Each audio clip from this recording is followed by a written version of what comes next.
Yang saya ucapkan sejak bulan Juli memang 2022 terurai semua dalam surat dakwah.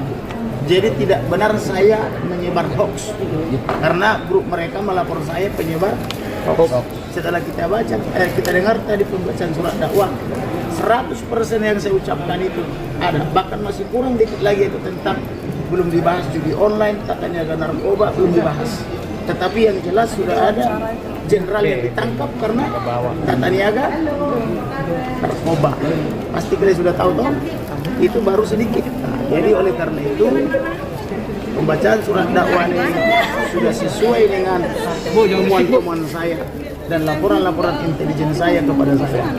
Itu intinya. Tapi kalau peristiwa di Magelang kan diduga adanya pelecehan itu bagaimana? Tidak ada.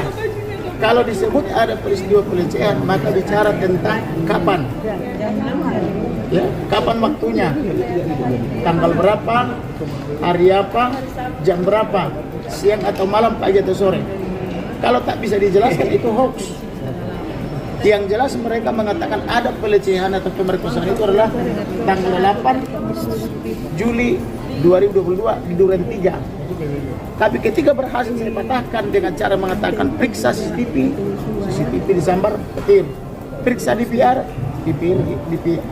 hilang, periksa operator, periksa CDR telepon, terungkap. Kemudian dia bilang tidak mungkin ada pemerkosaan di samping suaminya. Oh, suaminya kan tinggi PCR. Oke. Kalau begitu periksa operator, apakah suaminya pergi PCR? Periksa peduli lindungi, bukan begitu ya? Periksa orang yang melakukan PCR itu, karena PCR itu gratis kok di Mabes Polri, kenapa dia harus pergi? Kemudian periksa CCTV di tempat dia PCR, ternyata bullshit semua, kosong. Jadi oleh karena itu semua kata-kata atau fakta-fakta yang saya ucapkan sejak bulan Juli semua sudah terangkum di dalam surat dakwah. Jadi saya dengan ini mengatakan tidak benar saya menyebar hoax. Oleh karena itu kepada pelapor yang melapor saya penyebar hoax, saya peringatkan dalam beberapa kali 24 jam.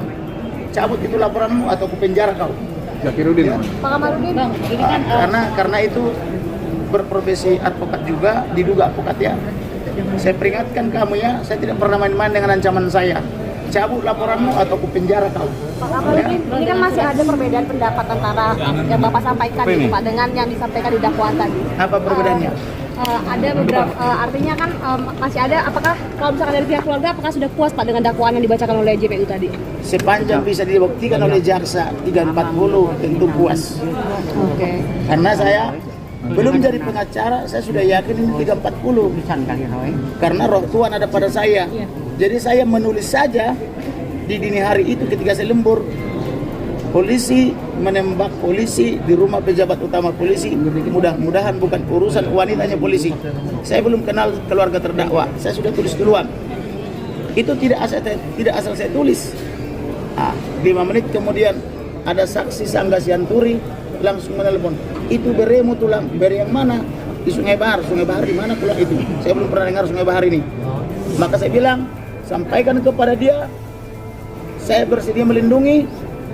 Lakukan ekshumasi atau penggalian, lakukan visum et repertum dan otopsi. Itu saran saya. Siapa pengacaranya? Luar biasa. Bang, dengan adanya dakwaan yang diberikan oleh Itu makanya kita perlu penyertaan Tuhan. Jangan kita hanya beragama tapi tak bertuhan.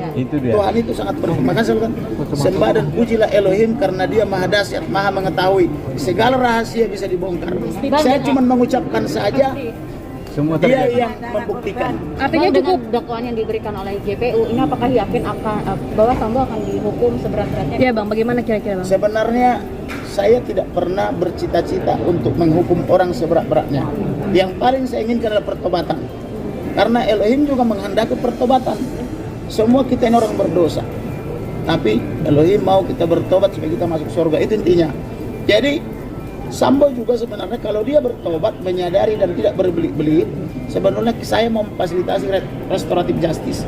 Saya mau dia diampuni oleh keluarga.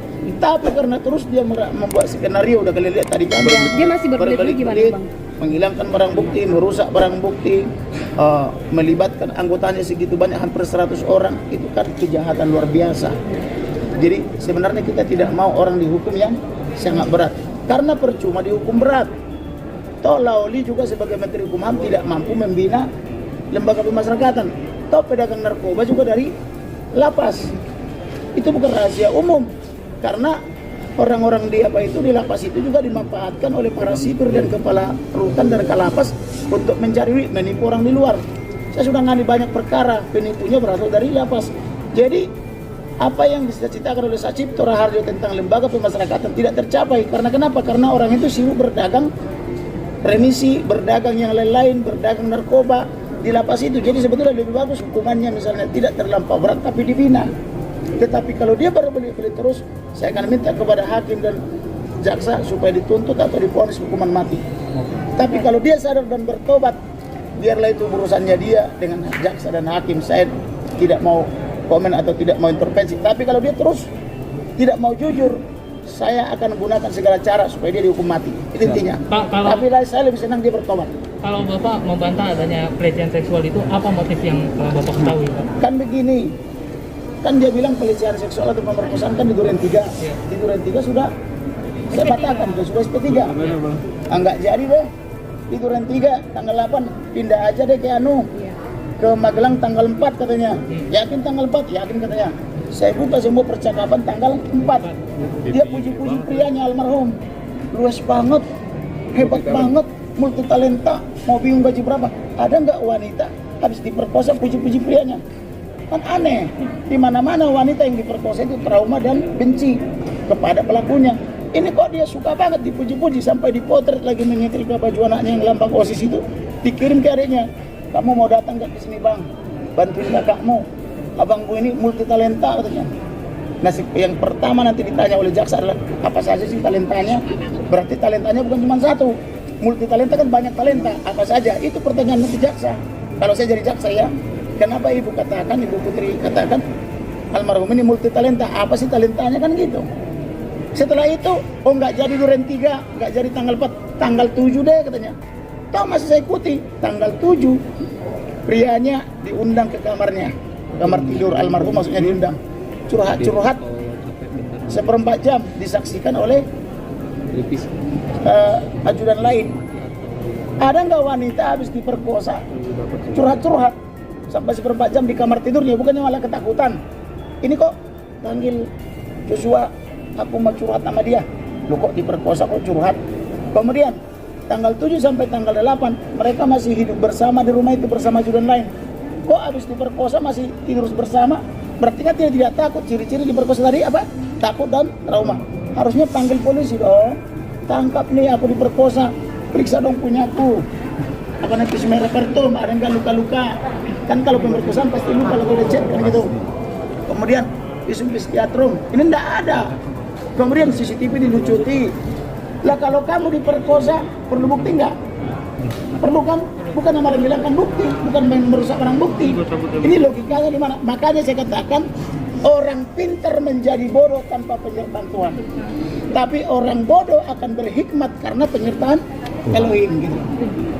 Cukup Jadi, ya. kemudian tanggal 8 masih dikawal sampai ke Jakarta oleh orang yang dituduh memperkosa. Berarti tidak ada pemerkosaan. Kemudian mundur lagi, pengancaman ini kan sudah terjadi 19 Juni 2022. Apakah diperkosa juga tanggal 19 Juni? Tanggal 21 Juni masih diancam mau dibunuh sampai dia menangis ketakutan. Apakah diperkosa juga 21 Juni? Tanggal 7 Juli masih diancam juga oleh para ajudan itu. Kemudian tanggal 8 Juli 2022 adik almarhum punya firasat tapi dia tidak tahu apa.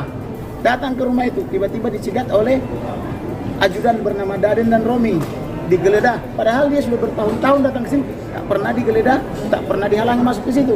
Nah berarti Daden dan Romi mengetahui akan ada pembunuhan terencana. Ngerti kan?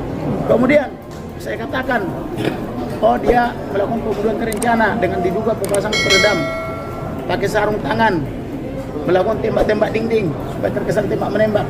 Oh enggak, dia pakai sarung tangan karena mau berangkat main bola tenis katanya.